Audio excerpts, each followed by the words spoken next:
la vache, le midi, l'avant, l'année, la vie, la flèche.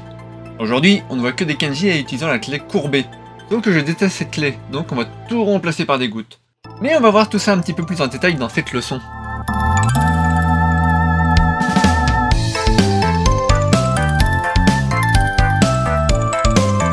Du coup, aujourd'hui, toujours pas de nouvelles clés, mais nous allons voir plein de nouveaux kanji que l'on pourra utiliser comme tels. Et ils seront suffisamment pénibles dans cette leçon pour que vous soyez déjà bien occupés. Donc, commençons par le premier. Ici, la vache. Et on a affaire ici à un idéogramme de vache, malheureusement écrasé, sans doute par la voiture de la leçon précédente, qui se retrouve donc la tête sur le côté. Et notez bien que le coup dépasse encore. Sinon, vous risqueriez de vite confondre avec le caractère midi. Midi est l'heure à laquelle on coupe le cou de la vache, visiblement. J'aime beaucoup faire des histoires qui lient des kanji qui sont très proches graphiquement, histoire que vous ayez une sorte de grosse histoire unique qui vous permet de bien relier les deux et de vous assurer de ne pas confondre l'un et l'autre. Sinon, vous pouvez tout simplement voir ça comme étant la somme de 10, plus 1, plus une goutte qui nous permet d'atteindre le 12. Midi donc. Notez que notre mouton en élément perd souvent le bout de sa queue, et c'est bien pratique ici pour le caractère avant, car on retrouve l'image d'un minotaure, un avant de vache et des jambes humaines à l'arrière.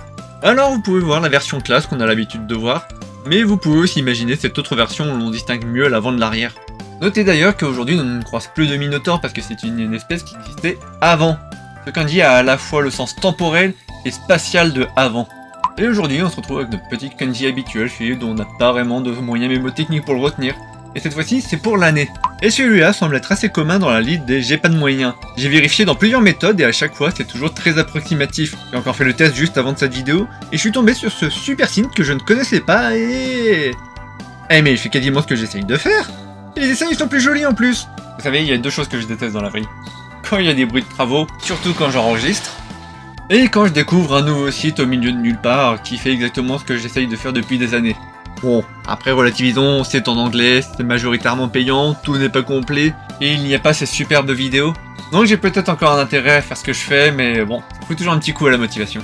Bref, toujours est-il que ce site propose son mémo pour le kanji de l'année, et comme vous pouvez le voir, c'est un peu tendu, ou courbé si je pouvais me permettre.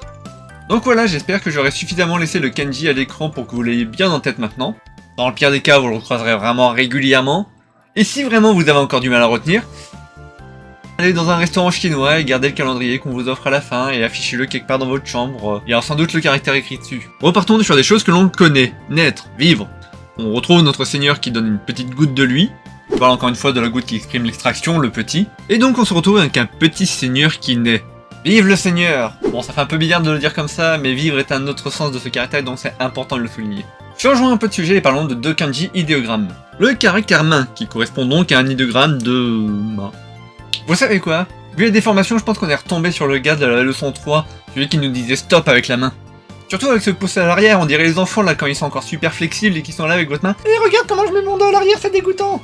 Moi j'arrive même pas à faire 90, je suis au max là. Notez que le bras est bien droit et parallèle.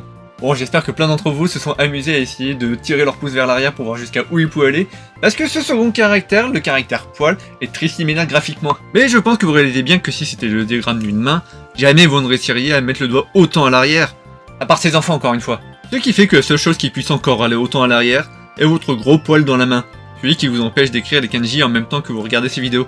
Avouez-le! Qui n'écrit pas ses kanji en même temps qu'il regarde la vidéo?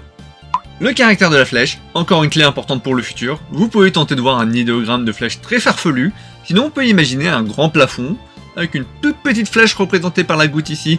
A noter que cet élément graphique n'a pas de signification particulière, donc je dirais que c'est une fléchette dans les histoires à venir. Savoir, si on vous pointe un jour une flèche dans la bouche, par exemple lors d'un braquage de banque, vous avez tout intérêt à savoir ce qu'il veut, et donc ouvrir votre bouche pour votre survie.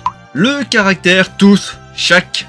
Et ici, on voit une maman, mais comme n'importe quelle maman, comme toutes les mamans, comme chaque maman, elle est capable de se prendre une fléchette pour protéger ses enfants. A noter que les gouttes du caractère habituel de maman se sont transformées en un seul trait vertical. Et on finit avec un dernier caractère que je n'aime pas, le caractère rouge. Et ça me semble le bon moment pour faire un petit aparté. À ma connaissance, il n'y a pas vraiment de décomposition officielle par clé des kanji. Ce qui fait que d'un site à l'autre ou d'un dictionnaire à l'autre, vous aurez des décompositions parfois différentes. Même si évidemment j'ai utilisé différents dictionnaires pour avoir des références pour mes décompositions, j'ai au final créé moi-même mon propre système de décomposition qui ne sera pas forcément similaire à ceux de d'autres sites. J'ai notamment fait des choix arbitraires, par exemple prenons la flèche. Cet élément est généralement considéré comme étant la clé courbée, Alors que moi j'aurais juste tendance à parler de gouttes. Et d'ailleurs je n'utilise jamais la clé courbée. De même dans ce caractère rouge ici présent, c'est normalement une clé à elle toute seule, et qui du coup généralement ne se décompose pas. La méchante concurrente vous dira que c'est constitué de la clé sol, 8 crochets courbés, et moi je me contenterai de dire que ce kanji est le caractère sol avec 4 bonnes grosses gouttes. Vous avez compris, tout ce que je n'aime pas devient des gouttes. Par expérience maintenant je pense savoir à peu près les kanji où il est nécessaire d'avoir un moyen mémotechnique précis et efficace, et ceux où on peut être un peu plus vague parce qu'on les reverra régulièrement en tant que caractère ou en tant que clé. Alors ils ont vraiment une forme un peu particulière qui marque lorsqu'on est un peu habitué à voir des kanji classiques. Donc notre sol a 4 grosses gouttes.